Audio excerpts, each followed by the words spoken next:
It was at precisely this moment of meditative frost contemplation that Chief Inspector Leach emerged from the house, his overcoat flapping about him with the enthusiasm of something attempting flight, and his expression suggesting that he had already endured considerably more than his allocation of morning complications.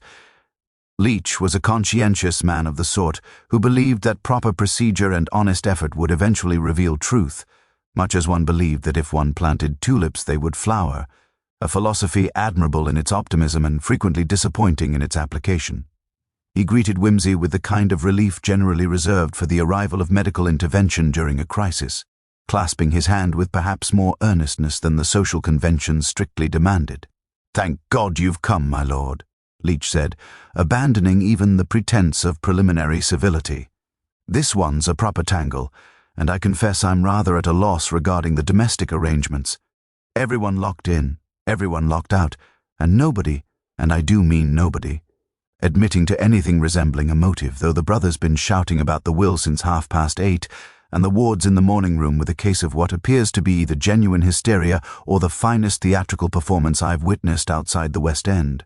Whimsy allowed his mouth to assume that particular expression, neither quite a smile, nor precisely a grimace, that Leach had learned to interpret as profound amusement at the universe's persistent insistence upon being complicated. They proceeded into the house through that lion-headed door which opened into a hall of appropriate grandeur and inappropriate temperature. The interior of Thornfield Lodge possessed the distinctive aroma of a property recently invaded by constabulary, a blend of tobacco, wet wool, and that particular species of institutional anxiety that seemed to emanate from police notebooks and official procedure. Meadows materialized from the shadows with the kind of punctuality that suggested either impeccable timing or constant vigilance. He was precisely the sort of butler one anticipated in such circumstances, tall, silver-haired, possessed of that peculiar combination of obsequiousness and absolute authority that came from decades of managing crises both domestic and financial. His face bore that expression of careful neutrality that excellent servants cultivated the way other men cultivated gardens. Whimsy observed that Meadows' hands were steady, his collar pristine despite the morning's disturbances, and his left eye bore the faintest suggestion of a twitch, barely perceptible, the sort of tell that would escape the notice of anyone less inclined toward granular observation of human behavior. "The library, sir?" Whimsy inquired, his tone suggesting that he had never doubted the direction, and Meadows nodded with the precision of a timepiece striking the hour. The library itself was handsome in that overstuffed Victorian manner, leather-bound volumes arranged according to some system that appeared to involve both color coordination and size gradation, velvet chairs of considerable substance, and a fireplace large enough to accommodate a small family's worth of ambitions. The window furnishings were indeed elaborate, brass mechanisms of surgical precision, the sort of thing that suggested either paranoia or a man who had genuinely feared something sufficiently concrete to justify such expenditure. Sir Humphrey's desk, positioned to command a view of the door and the garden beyond, was now bereft of its occupant, though the blotter remained stained with what the medical examiner had suggested might be blood, though naturally such determinations required proper laboratory analysis before anyone should speak with certainty. The letter opener had been removed and logged into evidence, leaving only a dark punctuation mark upon the leather desktop. Whimsy circled the space with a kind of deliberate thoroughness that suggested he was examining something vastly more interesting than merely a murder scene. He paused at the window, observing the frost upon the glass, the particular configuration of the latch, and the view afforded of the garden below. "The windows were definitely locked?" he inquired, his eyes still fixed upon the glass. Leach nodded affirmatively. "Both of them, and from the inside. The gardener's been questioned, and he's adamant that he's seen nothing unusual. Though between ourselves, the man appeared to have seen very little of anything given his rather spectacular ocular difficulties and his apparent disinclination toward attentiveness." Whimsy's attention then shifted to the door, which was similarly secured. The lock mechanism was good quality, German manufacture if Whimsy's assessment of such things held any merit, and the key had been upon the dead man's person when discovered. The absence of forced entry, the locked windows, the secured door, all of it suggested precisely what Leach had implied, an impossibility masquerading as a murder. Whimsy, however, had long since developed the conviction that impossibilities were largely a failure of imagination rather than a genuine negation of physical law. "Tell me," he said, turning to regard Leach with the expression of a man about to ask a question of profound irrelevance, "what is the precise arrangement of the breakfast service? Did Sir Humphrey, take his morning meal in his chambers, or did he come down to the dining room? And more particularly, what was his habit regarding the reading of correspondence? I gather there was a letter upon his desk when he was discovered." Leach consulted his notebook with the dedication of a man who had learned that Whimsy's apparently tangential inquiries frequently contained more architectural logic than obvious questions. "The butler says Sir Humphrey came down early yesterday, took breakfast alone in the dining room, bacon and eggs, tea, toast, and then retired to the library directly afterward at approximately 7 o'clock in the morning. The correspondence had been laid out by Meadows in the usual fashion, and Sir Humphrey appeared to be engaged in replying to it when he was found." Whimsy made a small noise of satisfaction, as though Leach had confirmed something fundamental about the universe. "Excellent. And Cedric Blackwood, the brother, where was he during this breakfast interval? And more significantly, when was he last observed by someone with reasonable claim to reliability?" Leach's expression underwent a subtle transformation, the kind of shift that suggested he had anticipated precisely this inquiry and was simultaneously grateful and apprehensive regarding Whimsy's inclination to pursue it. "Mr. Cedric Blackwood claims he remained in his chambers throughout the morning, engaged in literary composition. His breakfast was sent up to him at 8 o'clock, and he was not observed by anyone of particular reliability until approximately 9:30, when he emerged from the east wing in considerable agitation, having apparently learned of his brother's death from the servants' gossip." Whimsy absorbed this information with the kind of concentrated attention he might have devoted to a particularly obscure passage in an ancient Greek text. "And this literary composition, did anyone observe him actually engaged in the act?" One hesitates to inquire, but I have noticed that gentlemen of Mr. Cedric's temperament occasionally employ writing as a euphemism for activities considerably less literary in nature. Drinking, for instance, or brooding with considerable theatrical intensity. A slight cough from Leach suggested that this observation had struck home with reasonable accuracy. The housemaid who brought his breakfast tray reports that she heard what she described as walking about coming from his chambers, and she did observe him fully dressed when she entered to remove the tray some 40 minutes later.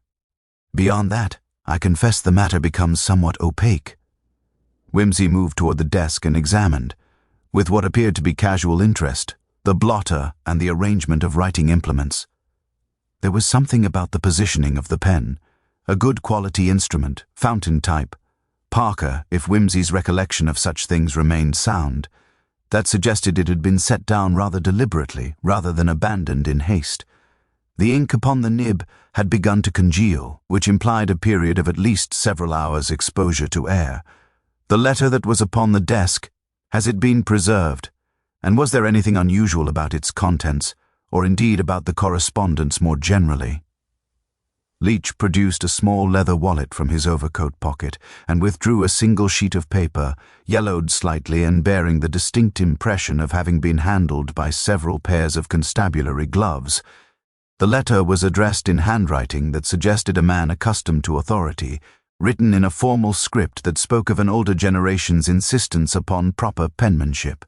It read, "Tersely, my dear Blackwood, I am in receipt of your letter of the 15th instant and must categorically refuse your proposal. The matter is not open to negotiation, Anne. I should prefer that this correspondence conclude. Yours in declining terms, E. Harrington." The letter was undated, though the postmark upon the envelope, which Leach also produced, suggested it had been received the morning of the previous day. "Intriguing," Whimsy murmured, his eyes narrowing with the kind of pleasure generally reserved for men encountering particularly elegant solutions to mathematical problems. "And who precisely is E. Harrington? Is this someone within the household or an external correspondent?" Leach consulted his notes with the persistence of a man determined to compensate for any gaps in his initial investigation. "We're still endeavoring to establish that with certainty, sir. There's an E. Harrington who appears to be a solicitor in Canterbury, specializes in property disputes and inheritance matters. There's also the possibility that it might be Eleanor Harrington, wife of a gentleman named Trefoil, Adrian Trefoil being the one currently residing here as a guest of Miss Ashford." The significance of this connection appeared to strike Leach even as he articulated it, and his eyes widened fractionally. That would suggest that the letter might be connected to some matter involving the younger woman and her engagement, or... Whimsy held up a hand with the kind of graceful gesture that suggested he was preventing Leach from wandering down a particularly interesting but ultimately obstructive garden path. "We shall certainly explore that possibility with appropriate diligence. But let us first establish whether Sir Humphrey was actually writing a response to this letter when he was killed. Was there any evidence of draft correspondence, or did the letter opener interrupt him mid-composition?" The question required that they examine the waste bin, a leather receptacle beneath the desk that proved to contain several crumpled sheets of writing paper, each bearing multiple false starts and abandoned sentences. Whimsy extracted these with the kind of careful reverence one might employ when handling medieval manuscripts, and smoothed them upon the blotter. The handwriting suggested genuine frustration, heavy strokes, aggressive crossing out, words that had been written and immediately abandoned. One particular draft read, "My dear Harrington, your refusal is noted, but I must insist that we discuss this matter face to face. Your assertion regarding the circumstances is fundamentally incorrect and then it ended abruptly, the sentence trailing off as though the writer had recognized the futility of continuation. Whimsy's mouth assumed that peculiar expression of someone who had just perceived something simultaneously obvious and entirely overlooked by everyone else. "Tell me," he said, his tone acquiring that particular inflection that suggested he was about to ask something that would either prove profoundly illuminating or magnificently irrelevant, and frequently one could not determine which until considerably later. "What precisely is the arrangement of the morning room? And more specifically, where does Miss Ashford position herself when she is engaged in her customary morning occupations? Reading, needlework, that sort of thing. I ask because if the library windows face the garden as they appear to do, one might reasonably wonder whether someone positioned in an adjacent room might have observed movement in that direction during the relevant time period." Leach opened his mouth, closed it again, and then withdrew his notebook with the expression of a man who had realized that his investigation had acquired several rather significant lacunae. The morning room proved to be situated precisely where architectural convention would suggest it should be, adjacent to the library, separated by what appeared to be a Victorian partition wall of considerable thickness, interrupted only by a single door that connected the two spaces. This door, Whimsy observed with that particular intensity he reserved for architectural details of potential significance, was fitted with what appeared to be a modern lock mechanism, considerably more elaborate than one might ordinarily expect for a simple interior connection. "This lock," Whimsy inquired, running his fingers across the brass fittings with the delicate precision of a concert pianist examining an unfamiliar instrument. "Is it original to the house or a more recent installation?" Leach consulted his notes once more and then appeared to realize that he had neglected to inquire into such matters. "I should have to verify that with Meadows, sir. I confess I did not consider the partition door to be particularly significant, given that Sir Humphrey was discovered in a locked room with windows similarly secured." Whimsy smiled, an expression that suggested profound amusement at the universe's persistent tendency to present obvious solutions in configurations sufficiently obscure to escape the notice of ordinarily competent investigators. One's natural inclination, certainly. However, I have found that locked rooms are considerably less mysterious when one ceases to assume that the locking was performed by the murderer and instead considers the possibility that it was performed by the victim himself prior to being murdered. A subtle distinction, perhaps, but occasionally a rather productive one. They proceeded into the morning room, which was decorated in that pale, excessively refined manner that suggested it had been designed by someone with strong opinions regarding what women ought to find aesthetically pleasing and absolutely no consultation with actual women regarding their preferences.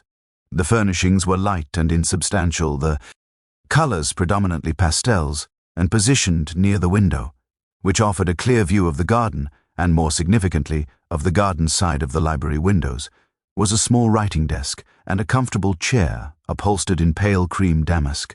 Upon the desk lay a piece of needlework, only partially completed, suggesting either that the occupant had abandoned it recently or that progress had been sufficiently slow as to render completion a matter of considerable patience.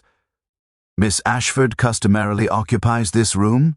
Wimsey inquired, his eyes fixed upon the view afforded by the window. Leach nodded. "According to Mrs. Meadows, she is here most mornings, occupied with correspondence or needlework. She is generally present until luncheon time, when she takes her meal in the dining room with the household." Wimsey moved to the window and examined it with a kind of concentrated attention that suggested he was searching for something specific, rather than merely conducting a general inspection. The window was fitted with standard Victorian latches, accessible from the interior, and offered an unobstructed view of the library's garden side. More significantly, the angle of the window and the position of the furniture meant that anyone seated at the writing desk would have an excellent vantage point from which to observe the library's windows and, by extension, anyone passing before them. "And yesterday morning," Wimsey continued, his tone acquiring that particular inflection that suggested he was conducting an inquiry rather than merely making observation, "Miss Ashford was present in this room, occupied with her needlework, between the hours of 7 o'clock, when Sir Humphrey retired to the library, and 8:30, when the body was discovered." Leach consulted his notes with evident discomfort. "She claims to have been here, yes. However, I confess I did not. Press the matter with particular intensity. Her distress appeared genuine, and I was uncertain whether to regard her as a potential witness or merely as a member of the household affected by tragedy." Wimsey made a small noise of comprehension that suggested he understood the inherent human tendency to avoid interrogating young women who appeared sufficiently distressed, even when such avoidance might constitute a failure of investigative thoroughness. "Let us remedy that omission with appropriate expedition. Is Miss Ashford currently capable of receiving visitors, or is her emotional state such that conversation would constitute an unreasonable imposition?" It was at precisely this moment that a bell chimed somewhere within the house, a sound that to Wimsey's ear suggested considerable age and considerable care in its maintenance. Leach checked his pocket watch. "That would be the luncheon bell, sir. The household are gathering in the dining room. Miss Ashford will presumably be joining them, unless her distress has proven sufficiently profound as to warrant taking her meal privately." Wimsey moved toward the door with the kind of purposeful grace that suggested he had formulated a precise plan regarding his next course of action. "I believe we should interrupt this gathering with appropriate apologies and request that Miss Ashford grant us the benefit of a private conversation prior to luncheon. The matter is of some importance, and I suspect that her recollection of this morning's events may prove considerably more substantial than preliminary inquiry has established. Additionally, I should like to observe the precise arrangements of the household at table, seating arrangements, proximity, and the general atmosphere that prevails. One learns remarkably little about domestic situations when one interrogates individuals in isolation. Context, Chief Inspector, is Almo. Invariably the architect of understanding. They descended the stairs to the ground floor, where the dining room revealed itself to be a space of considerable Victorian pretension, all dark wood and heavy drapery, with a table sufficiently large to accommodate a gathering of perhaps 20 without crowding.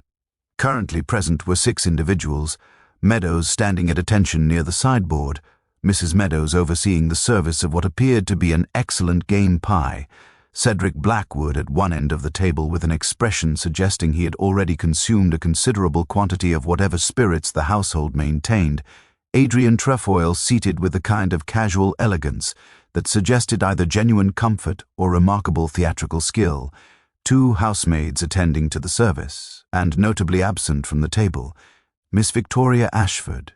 Miss Ashford is in her chamber," Mrs. Meadows announced with the kind of preemptive efficiency that suggested she had anticipated inquiry regarding the absent member of the household. "She took a light breakfast in her room this morning and has remained there since, though she did request that luncheon be brought to her as well. Her nerves are quite overset, poor dear. The shock of such dreadful circumstances." She trailed off with the kind of practiced sympathy that suggested she had delivered such sentiments with considerable frequency throughout her tenure as housekeeper. Whimsy nodded with apparent acceptance of this explanation, while his eyes conducted a rapid inventory of the room's occupants and their reactions to the announcement. Cedric Blackwood continued eating with the kind of aggressive concentration that suggested either genuine appetite or deliberate avoidance of meaningful engagement with the social dynamics currently operating at the table. Adrian Trefoil, by contrast, exhibited a subtle stiff fanning of posture that lasted perhaps 2 seconds before being consciously relaxed, the kind of tell that suggested surprise or concern regarding Miss Ashford's continued absence. Meadows himself maintained his customary professional composure, though Whimsy detected the faintest suggestion of tension around the corners of his mouth. "I should very much like to speak with Miss Ashford," Whimsy said, his tone acquiring that particular inflection of polite firmness that suggested this was not precisely a request. "Perhaps, Chief Inspector, you might remain here and conduct a general conversation regarding Sir Humphrey's habits and routines.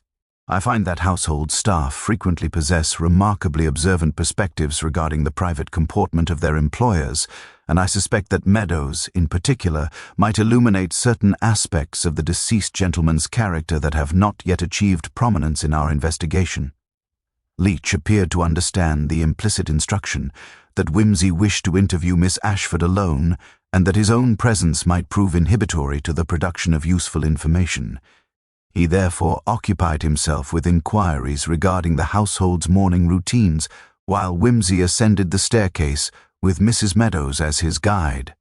The upper floors of Thornfield Lodge exhibited that peculiar architectural confusion that suggested extensive renovation undertaken without any coherent master plan. The corridor leading to the east wing branched off from the main staircase at an angle that seemed geometrically improbable, and the walls bore evidence of numerous redecorations, each layer of wallpaper suggesting a different era's aesthetic convictions. Miss Ashford's chamber was situated at the far end of this corridor, a spacious room overlooking the gardens with furnishings that suggested either considerable personal taste or the application of substantial financial resources to compensate for the absence thereof. The young woman herself was seated at a window bench, a book lying unopened upon her lap, her expression suggesting that she had been engaged in the kind of contemplation generally reserved for individuals processing emotional upheaval or significant psychological complexity. She was, Whimsy observed with that particular attention he devoted to the observation of human specimens, quite beautiful in that somewhat fragile manner that tended to provoke protective instincts in gentlemen of sentimental inclination. Her hair was dark, arranged with what appeared to be considerable care, despite the morning's distressing events, and her eyes possessed that particular quality of blue that suggested either considerable depth or considerable emptiness, the distinction being frequently impossible to determine upon initial acquaintance. Her hands, folded upon the unopened book, trembled slightly, though whether from genuine distress or from the kind of controlled performance that occasionally masqueraded as genuine distress remained an open question. "Miss Ashford," Whimsy said, his tone acquiring that particular combination of gentleness and absolute authority that he employed when requiring cooperation from individuals in emotional distress. "I am Lord Peter Whimsy, assisting Chief Inspector Leach with the investigation into your uncle's death. I should very much appreciate the benefit of your recollection regarding this morning's events, specifically your movements and observations between 7 o'clock and 8:30. She looked up at him with the kind of expression that suggested she had been anticipating this inquiry with considerable anxiety.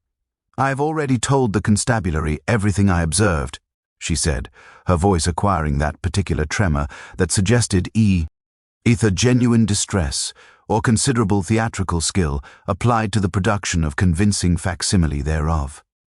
I was in the morning room, occupied with needlework. I saw nothing unusual.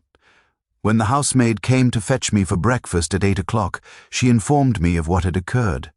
Whimsy seated himself in a chair positioned at a conversational distance from her own and extracted from his pocket a small leather notebook, not for the purpose of recording her statements, but rather to suggest the formality of official inquiry. "I should like to examine the matter in somewhat greater detail," he said with the kind of persistence that suggested he would not be deflected by preliminary demurrals. "First, your needlework. You were engaged in this activity continuously between 7 and 8 o'clock. You did not leave the morning room for any reason, did not require tea or water, did not step into the corridor for a moment's respite."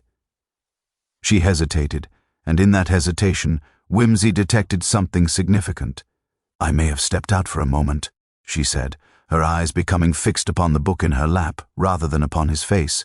"I am not entirely certain. One loses track of time when one is occupied with such things.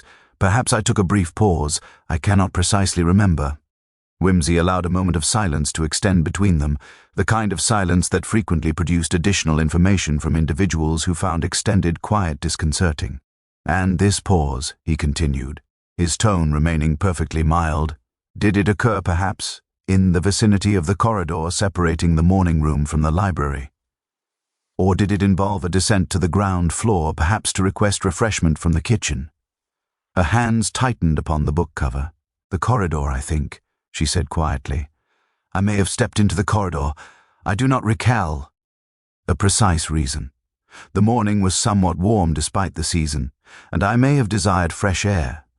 "The corridor between the morning room and the library," Whimsy repeated, his tone suggesting he was examining this information for particular significance.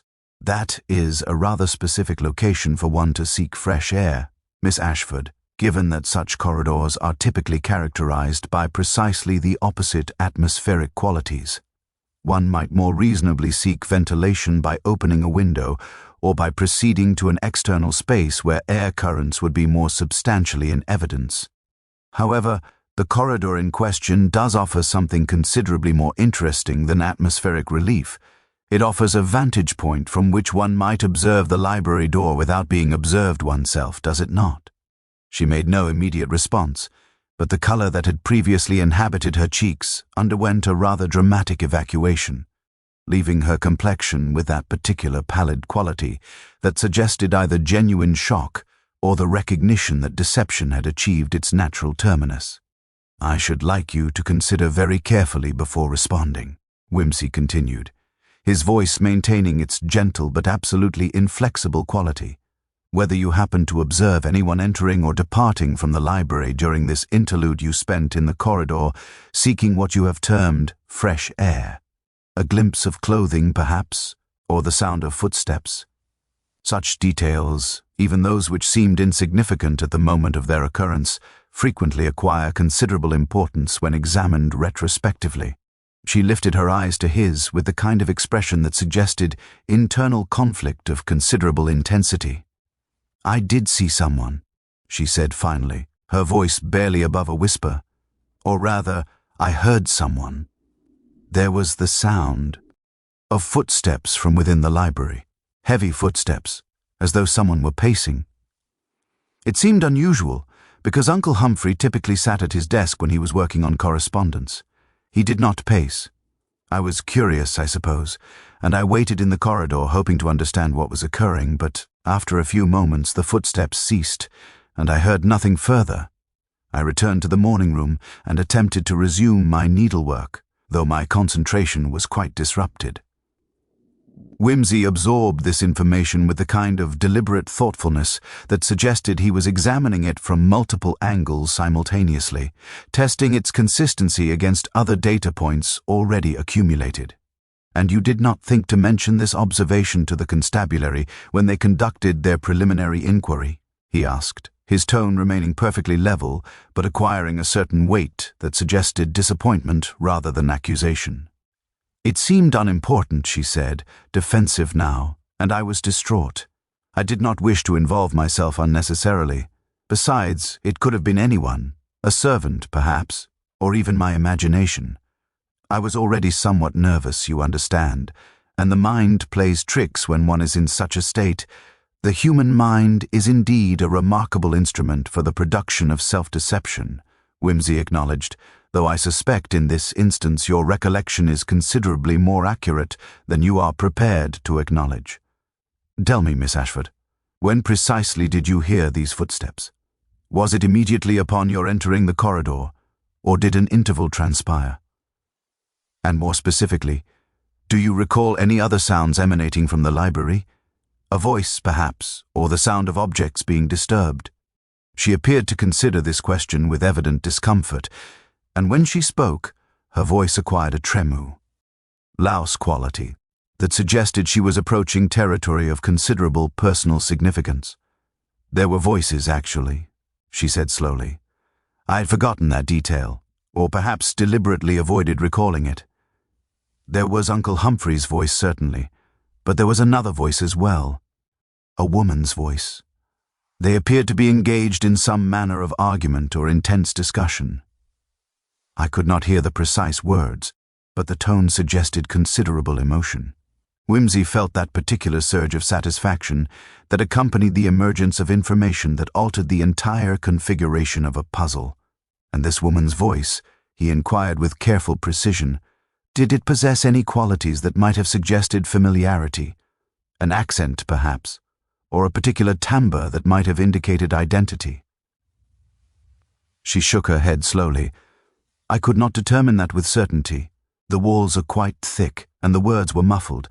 It was merely the emotional tenor that registered clearly. I gathered that there was disagreement regarding some matter of importance, but I could not establish the precise nature of the dispute. Whimsy rose from his chair with the kind of deliberate grace that suggested he had obtained what he had come to acquire, and now possessed more productive territories to explore. You have been most helpful, Miss Ashford, though I should suggest that future candor regarding such observations would prove considerably more beneficial than retrospective hesitation. When Chief Inspector Leach conducts a formal statement, I should appreciate your providing a complete and accurate account of this morning's events, including the voices you overheard and the duration of the pacing footsteps. The matter is of considerable importance. He proceeded toward the door, then paused with his hand upon the handle. One final inquiry, if you would. Permit it. I observed that Mr. Trefoil was present in the dining room at luncheon time. Did he remain in the house throughout the entire morning, or did he venture out at any point during the relevant time frame? Her hesitation was fractional, but nonetheless perceptible. He was not in evidence during breakfast, she said carefully. I assumed he had taken his meal in his chamber, or perhaps gone for an early constitutional. He did not appear until shortly after the alarm was raised regarding Uncle's death. Whimsy descended the staircase with considerably more rapidity than he had ascended it, his mind executing that particular species of rapid organization that characterized his approach to investigative complications. The intelligence provided by Miss Ashford had altered the fundamental architecture of the case. The presence of a woman's voice within the library fundamentally complicated the hypothesis of a locked-room murder executed by someone constrained to external circumstances. The pacing footsteps, the argument, the apparent emotional intensity of the exchange, all of it suggested that the crime might have been considerably more personal than the preliminary configuration had indicated.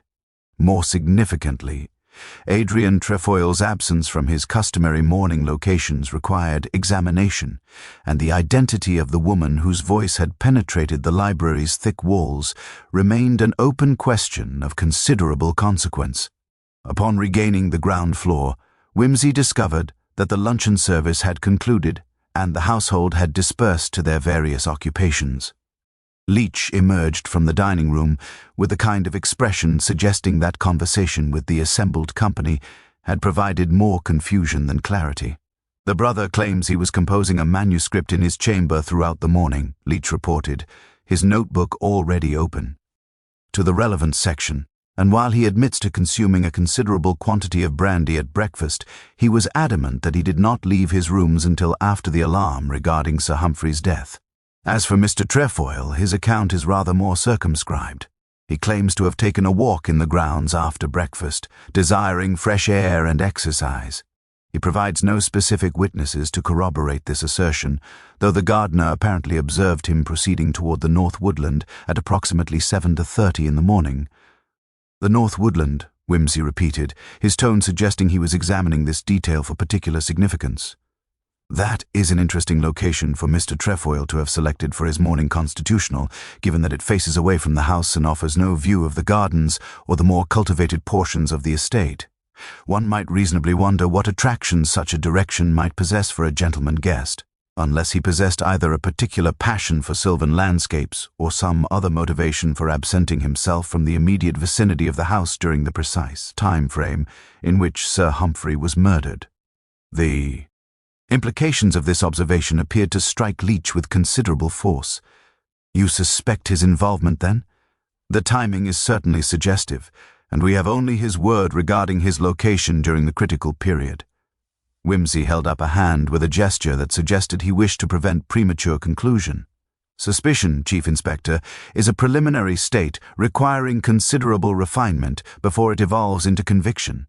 However, I should very much like to examine Mr. Trefoil's shoes, his trouser cuffs, and any garments he may have worn during this purported woodland excursion. One does not typically engage in a stroll through North Woodland during an English winter morning without acquiring evidence of such an undertaking. Mud, perhaps, or leaf litter, or the kind of moisture that accompanies passage through damp vegetation. They proceeded to the morning room, where Wimsey required Leach to wait while he conducted a solitary examination of the space in which Miss Ashford claimed to have occupied herself with needlework. The window view he had previously noted remained consistent with his recollection, an excellent vantage point upon the library's exterior. However, upon closer examination, Wimsey detected something that had previously escaped notice, a small mark upon the library door's exterior surface, positioned at a height approximately 4 feet from the floor. The mark appeared to be relatively recent, consisting of what seemed to be a very slight indentation in the wood, as though something had struck it with considerable force. Wimsey extracted from his pocket a small measuring device and established that the mark was positioned directly in line with the library door's lock mechanism. "Most interesting," he murmured to himself, his eyes narrowing as he contemplated the implications of this discovery. He then proceeded to examine the partition door connecting the morning room to the library, paying particular attention to its lock mechanism. This lock, he noted, was considerably more sophisticated than one would ordinarily expect for an interior connection. It possessed a sophisticated tumbler system and appeared to be of relatively recent manufacture, certainly not original to the house's construction. Summoning Leach, Wimsey directed his attention to these observations. This partition door, Chief Inspector, possesses a lock of considerable complexity, does it not? One that would not yield readily to manipulation by ordinary means. And yet I observe that Miss Ashford has indicated she occasionally steps into the corridor, implying that this door was accessible to her. One might reasonably wonder whether Sir Humphrey possessed keys to this mechanism, and more significantly, whether he had recently installed this lock for reasons other than those ordinarily motivating such security measures. Leach examined the lock with evident confusion. "It does appear rather excessive for an interior connection, sir. I should imagine that when the lock was installed, it was done so at Sir Humphrey's express instruction. He apparently maintained rather firm opinions regarding security and privacy." Wimsey nodded thoughtfully. "Indeed, which suggests that he wished to maintain exclusive control over access between the two spaces. Now, here is a question of considerable importance. If Sir Humphrey locked this door from the library side, would it remain locked, or would the mechanism permit someone to exit from the morning room side without possession of a key?" Leach tested the door experimentally. "It appears to lock automatically from the library side," he said slowly, understanding beginning to manifest upon his features. "That is to say, once the door is closed from the library side, entry from the morning room would require a key, but exit would not." Wimsey permitted himself the faintest suggestion of a smile. "Precisely so, which means that someone might have exited the library through this door, leaving it locked behind them, creating the illusion of an impenetrable space while actually permitting egress, through a connection that the initial investigation might entirely overlook. The implications of this realization rippled outward with considerable force, and Leach's expression underwent a transformation that suggested the entire configuration of the case had suddenly reorganized itself into a substantially different pattern. "But that would mean," he said slowly, working through the logic with the kind of deliberate care that characterized his investigative methodology, "that the killer possessed access to the morning room, and thereby could have employed the partition door as a means of escape without requiring the library's main entrance or windows to be opened. The locked room appearance would be entirely illusory." Whimsy nodded with evident satisfaction. "Precisely so, which fundamentally alters our understanding of the crime's mechanics. We are no longer confronted with an impossible situation, but rather with a carefully constructed deception designed to suggest impossibility. Now, the question becomes considerably more refined. Who possessed knowledge of this partition door's existence and its locking mechanism? Who would have possessed access to the morning room during the relevant time frame? And, most significantly, who is the mysterious woman whose voice was overheard engaged in intense discussion with Sir Humphrey? He proceeded to the library and examined the partition door from that side, making particular note of the lock's configuration and the presence of a key suspended upon a hook positioned directly beside T. "The key," Whimsy observed, gesturing toward it with the kind of precision that suggested he had anticipated its presence, was apparently maintained in a location of considerable accessibility. This suggests either that Sir Humphrey was remarkably careless regarding security, which seems inconsistent with his demonstrated preoccupation with locks and fastening mechanisms, or that the key's location was known to a restricted circle of individuals whom he trusted sufficiently to warrant such accessibility. Leach retrieved the key and tested it experimentally within the lock. "It functions, sir. The door opens quite readily from the library side." Whimsy's eyes returned to the desk and the blotter upon which the letter opener had rested. The dark stain that marked where blood had congealed suggested that the wound had been inflicted with considerable violence, the kind of thrust that implied either genuine rage or remarkably determined intent. The positioning of the weapon, emerging between the shoulder blades at an angle that suggested an attack from behind or from one side, implied that the victim had not anticipated the assault. "Sir Humphrey was murdered at his desk," Whimsy said, his tone acquiring that particular quality of absolute certainty that suggested he was not theorizing, but rather recounting established fact. Seated as he was engaged in composition, the letter opener was driven into him with considerable force, suggesting either that the killer possessed considerable physical strength or that the act was performed in a state of considerable emotional intensity. The absence of defensive wounds upon his hands indicates that he did not attempt to resist or grapple with his attacker, which implies either that he was taken completely by surprise or that he did not perceive his assailant as representing a genuine threat. The implications of this observation appeared to crystallize something in Leach's mind. A woman, then. If Sir Humphrey did not perceive a threat, it might suggest someone he regarded with affection or at least without suspicion. The woman whose voice Miss Ashford overheard.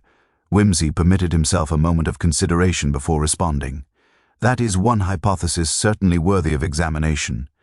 However, let us proceed with systematic inquiry rather than premature conclusion. I should very much like to speak with Mr. Trefoil regarding his woodland excursion, and more significantly, I wish to understand the precise nature of his connection to Miss Ashford and to this household. His presence here appears to be of relatively recent acquisition. Miss Ashford mentioned that he arrived on Tuesday last. What precisely was the occasion for his arrival, and what is the nature of his relationship to the Blackwood family? They located Mr. Trefoil in the library's antechamber, examining with apparent casual interest a collection of first editions maintained behind glass. He was a handsome gentleman in his mid-30s, possessed of that particular combination of confidence and calculated charm that frequently masked either genuine competence or remarkable superficiality. His attire was impeccable, his manner relaxed, and his eyes possessed that quality of perpetual assessment that suggested he was continuously evaluating social situations for personal advantage. "Mr. Trefoil," Whimsy said, his tone acquiring that particular inflection of casual inquiry that concealed considerably more rigorous investigation. "I am Lord Peter Whimsy, assisting the constabulary with the investigation into Sir Humphrey's death. I should appreciate the opportunity to discuss your movements during this morning, particularly your woodland excursion subsequent to breakfast. I understand you departed the house at approximately 7:30, and were not observed again until after the alarm was raised regarding the deceased gentleman's discovery." Trefoil's expression underwent a fractional alteration, the kind of shift that suggested surprise coupled with calculation. "I took a walk in the grounds, yes," he said, his tone maintaining its casual quality. "I find that morning air assists my constitution considerably, and I was uncertain regarding the social protocols governing my continued residence in this household, given the the unfortunate complications regarding Miss Ashford's situation." Whimsy felt that particular surge of interest that accompanied the emergence of newly significant information. "Miss Ashford's situation? I confess I am uncertain regarding your meaning. What circumstances regarding Miss Ashford have you been endeavoring to navigate?" Trefoil appeared to realize that he had introduced a complication he had not intended. "Nothing of particular significance," he said, his tone becoming somewhat defensive. "Merely that her uncle had expressed certain reservations regarding my continued presence here, and I thought it judicious to absent myself briefly to permit his temper to moderate. Miss Ashford and I are engaged, or were, rather. The announcement has not been formally made, but we had intended to approach Sir Humphrey regarding his blessing." "Sir Humphrey had expressed reservations," Whimsy repeated, his tone acquiring that particular quality of mild inquiry that suggested he found this information of considerable significance. "How very interesting. And these reservations, were they predicated upon objections to your character, your financial circumstances, or perhaps upon some other consideration entirely? I ask because Sir Humphrey appears to have been a gentleman of forceful opinions, and I should imagine his objections to a proposed engagement would have been articulated with considerable clarity and vigor." Trefoil shifted his weight, and Whimsy detected the subtle tension that indicated the gentleman was experiencing a degree of discomfort, exceeding what would ordinarily attend honest explanation. "He objected to the engagement on the grounds that he considered me an unsuitable match for Victoria," Trefoil said, his tone becoming defensive. "He had certain plans regarding her future that did not include matrimony to a gentleman of my circumstances. He was prepared to make his objections known in rather unambiguous fashion, and I thought discretion advisable." Whimsy's eyes narrowed with the kind of concentration that suggested he was examining this explanation for consistency with other data points already accumulated. "And when precisely did Sir Humphrey communicate these objections to you? Was it yesterday evening, or had this conversation occurred at some earlier point during your residence here?" Before Trefoil could respond, Whimsy continued with relentless precision. "More significantly, I should like to understand the precise chronology of your movements this morning. You claim to have departed the house at approximately 7:30, immediately subsequent to breakfast. Where precisely did you proceed? What route did you take? And most importantly, can you account for your whereabouts between 7:30 and 8:30, the precise time frame during which Sir Humphrey met his death?" Trefoil's composure underwent a more substantial deterioration. "I walked through the North Woodland, as I have stated. I took no particular route. I was merely endeavoring to clear my mind regarding the complications that had arisen regarding my engagement to Miss Ashford."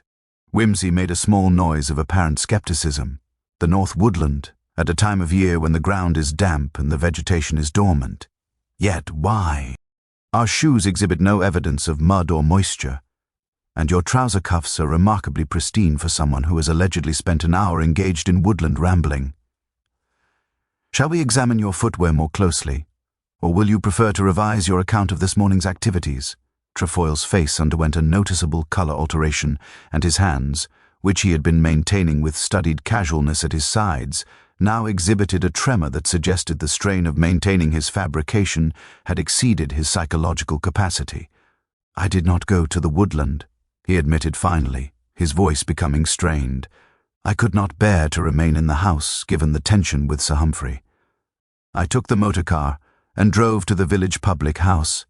I required a drink, and I thought the interval would permit me to determine how best to approach the situation regarding Victoria.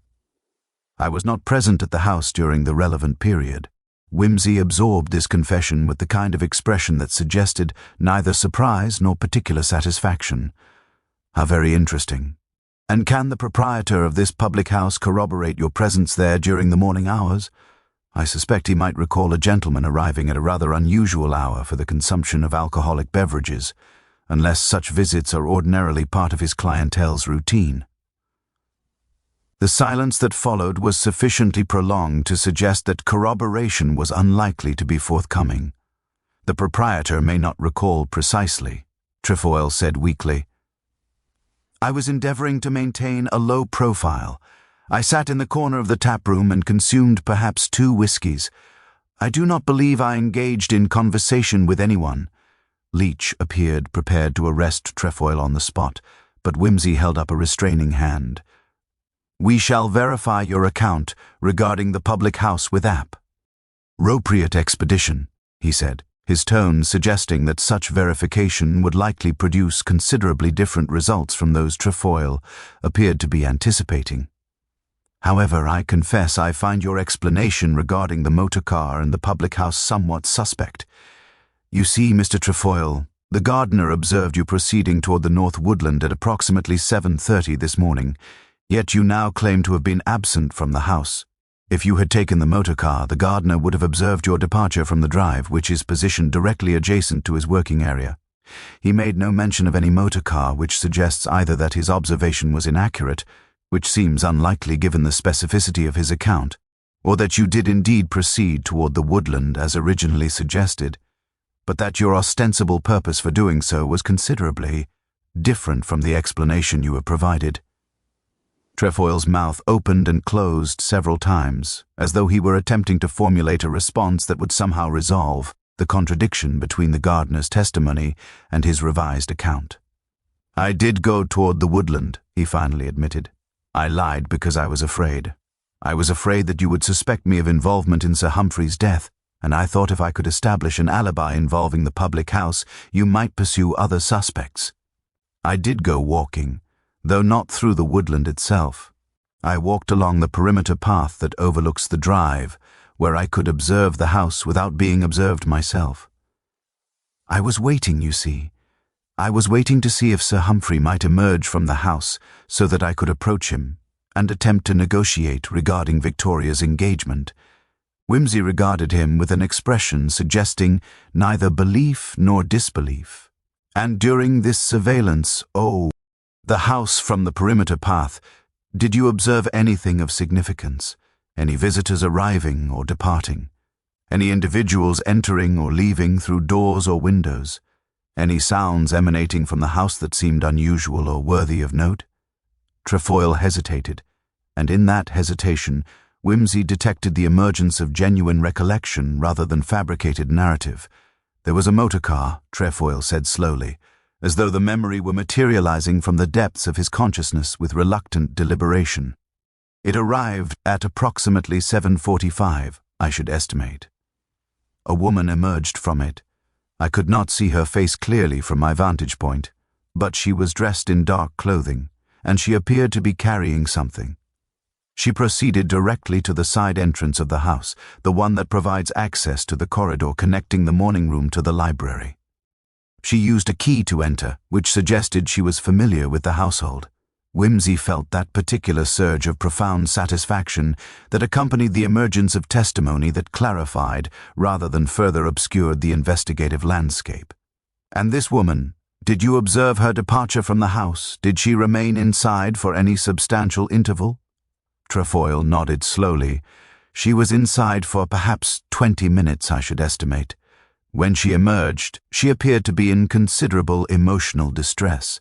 She was moving quite rapidly, and I distinctly recall observing what appeared to be moisture upon her face." whether tears or perspiration, I could not determine from my position.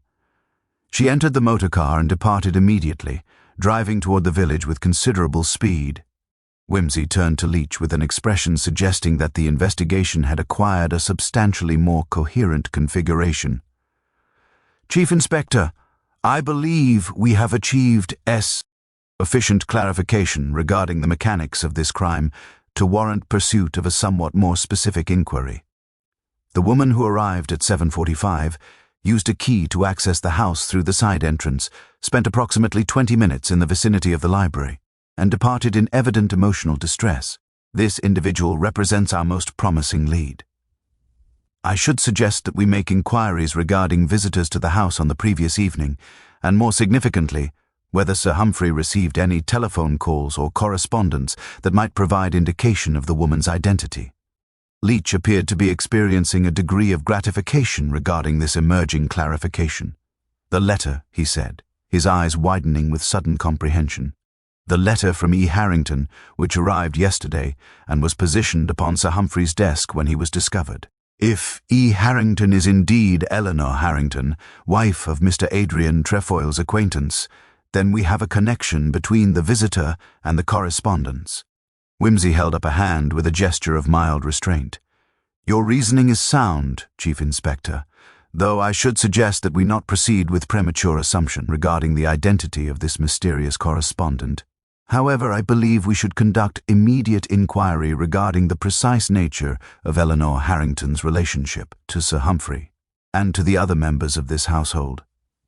Additionally, we should establish whether Sir Humphrey maintained any connection to Canterbury or to any legal matters that might have occasioned correspondence with a solicitor of that jurisdiction." They proceeded downstairs with considerable expedition, and upon reaching the entrance hall, Whimsy directed Leach to remain with Trefoil, while he himself proceeded to the library to conduct a more thorough examiner of the correspondence that had been discovered upon the deceased's desk. The letter from E. Harrington was retrieved from the evidence materials, and Whimsy examined it with the kind of concentrated attention that suggested he was searching for something beyond the literal content of the written words. The paper itself was of excellent quality, the handwriting precise and authoritative, and the tone suggested an individual accustomed to legal or quasi-legal correspondence. More significantly, the letter contained several references that appeared to require clarification. The circumstances mentioned in the draft response Whimsy had observed, your assertion regarding the matter, and most intriguingly, the agreement entered into 20 years prior. 20 years prior would place the relevant transaction at approximately the time of Miss Ashford's birth, Whimsy calculated with rapid mental arithmetic. He proceeded to the morning room and examined once more the needlework that Miss Ashford had allegedly been engaged in throughout the morning. The stitching was meticulous but appeared to have been abandoned mid-pattern, suggesting that its execution had been interrupted by the day's distressing events. However, upon closer examination, Whimsy detected something rather more significant. A small key, positioned beneath the cushion of Miss Ashford's chair, appeared to be a duplicate of the one that Whimsy had observed suspended beside the partition door. "Most illuminating," he murmured to himself, carefully retrieving the key and depositing it within his pocket for future reference. He then proceeded to conduct a systematic examination of the morning room's furnishings, paying particular attention to any correspondence or personal documents that might have been stored within the small writing desk positioned at the window. The desk contained remarkably little beyond writing materials and a small leather journal bound in green morocco. Whimsy withdrew this journal with considerable care and opened it to a random entry, discovering what appeared to be Miss Ashford's personal reflections written in a precise and rather remarkably sophisticated hand. One entry, dated approximately 1 week prior, read, "I have determined that I must speak with him regarding what I have discovered. The circumstances are sufficiently intolerable that continued silence would constitute complicity in deception. Adrian remains entirely ignorant of the matter, and I should prefer to maintain that condition until I have achieved clarity regarding the truth. If the assertion I have uncovered proves accurate, everything I have believed regarding my parentage and my position within this household will require substantial reconfiguration." Whimsy's eyes narrowed as he processed the implications of this revelation. a question regarding parentage, a discovery of deception, correspondence with a solicitor concerning agreements entered into 20 years prior. All of it suggested a narrative considerably more complex than the initial configuration of the crime had indicated. He secured the journal within his coat pocket and proceeded to the morning room door, where he paused for a moment of concentrated reflection before returning to the library to share his developing hypothesis with Chief Inspector Leach. Upon returning to the library, Whimsy discovered that Leach had maintained Trefoil in a state of productive uncertainty, neither formally detained nor precisely permitted to depart, a condition that frequently encouraged the production of previously withheld information. However, before pursuing further interrogation of that gentleman, Whimsy required clarification on several matters of considerable importance. "Chief Inspector," he said, his tone acquiring the particular inflection of absolute authority that suggested he had formulated a comprehensive theory regarding the crime's mechanics, "I should like you to dispatch a constable to Canterbury with instructions to locate the offices of E. Harrington, solicitor, and to establish whether this individual has recently conducted business on behalf of Sir Humphrey Blackwood regarding any matter involving inheritance, guardianship, or matters pertaining to Miss Victoria Ashford. Additionally, I should appreciate confirmation regarding whether there exists any record of Sir Humphrey having engaged in correspondence with this solicitor over an extended temporal interval, and whether any agreement executed 20 years ago remains extant in the solicitor's records." Leach appeared, prepared to comply with this instruction, when Whimsy continued with relentless precision. "Furthermore, I should like you to conduct inquiry regarding the precise identity of Miss Ashford's biological parentage. I suspect that Sir Humphrey was not her father, despite having served as her guardian since childhood. The entry in her journal, combined with the correspondence from E. Harrington and the apparent distress she experienced upon learning that Sir Humphrey possessed some intention regarding her future, suggests that she has only recently discovered information that contradicts the narrative she had previously accepted regarding her origins. The implications of this observation appeared to strike Leach with considerable force, and his expression underwent a transformation, suggesting that the entire configuration of the case was reorganizing itself into a substantially different pattern. "You believe Miss Ashford herself to be involved in the murder?" Leach inquired, his tone suggesting both skepticism and dawning comprehension. "Not precisely," Whimsy said, his eyes acquiring that particular qual. Ity of absolute certainty that characterized his moments of complete investigative clarity. "However, I suspect she may be harboring knowledge regarding the true perpetrator's identity, or perhaps she may have been manipulated into providing assistance without fully comprehending the consequences of her actions." At this precise moment, Meadows appeared in the library doorway with a kind of discretion that suggested he possessed information of some significance and was uncertain regarding the appropriate protocol for its communication. "My lord," he said, addressing Whimsy with the kind of deference that suggested he had rapidly determined which of the numerous authority figures now present within Thornfield Lodge possessed the greatest likelihood of appreciating the importance of his disclosure, "there is a matter that has only recently come to my attention, and I believe it may be relevant to the investigation.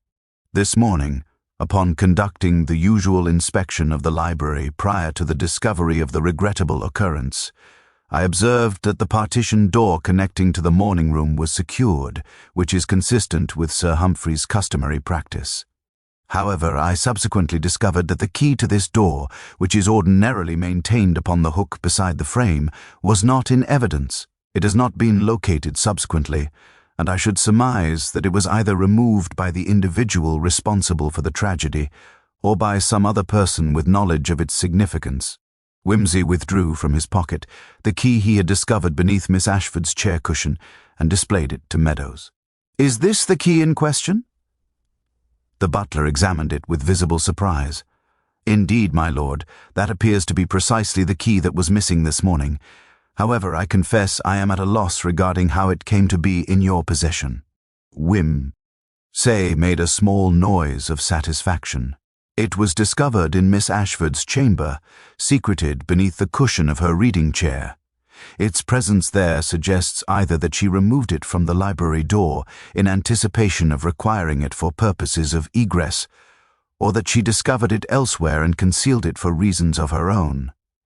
I should now like to conduct a more rigorous examination of Miss Ashford's movements during this morning, with particular attention to her interaction with the mysterious woman who arrived at 7:45 and entered through the side entrance.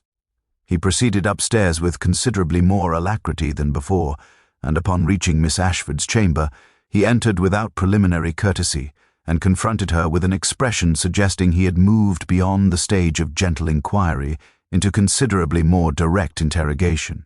"Miss Ashford," he said, his tone acquiring that particular quality of absolute certainty that permitted no evasion, "I require an accurate and complete account of your movements during this morning, and more specifically, your relationship to the woman who arrived at 7:45 and entered through the side entrance to the house.